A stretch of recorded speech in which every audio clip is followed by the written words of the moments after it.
নাটোরের বাগাতিপাড়ায় family card শুমারির তথ্য সংগ্রহকারী ও supervisor নিয়োগের ফলাফল প্রকাশকে কেন্দ্র করে উপজেলা নির্বাহী কর্মকর্তার কার্যালয়ের সামনে বিক্ষোভ করেছে বিএনপি ও অঙ্গ সহযোগী সংগঠনের নেতাকর্মীরা। বুধবার বেলা 11:30টার দিকে উপজেলা পরিষদের দ্বিতীয় তলায় ইউএনওর কার্যালয়ের সামনে ঘটনা ঘটে।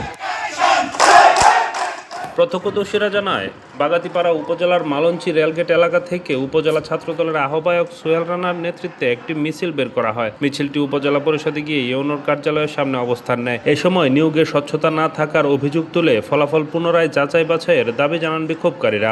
এক পর্যায়ে ঘটনাস্থলে উপস্থিত সাংবাদিকদের সঙ্গে বিক্ষোভকারীদের বাকবিতণ্ডা ও ধাক্কাধাক্কির ঘটনা ঘটে। বিক্ষোভকারীদের অভিযোগ, ফ্যামিলি কার্ড শুমারির তথ্য সংগ্রহকারী ও সুপারভাইজার নিয়ে নিয়োগের স্বচ্ছতা বজায় রাখেনি। রাজনৈতিক বিবেচনায় আওয়ামী লীগ ও তাদের ঘনিষ্ঠ ব্যক্তিদের সুযোগ দেওয়া হয়েছে এবং ছাত্রদলের নেতাকর্মীদের বাদ দেওয়া হয়েছে। তাই প্রকাশিত ফলাফল বাতিল করে নতুন করে যাচাই বাছাইয়ের দাবি জানান তারা।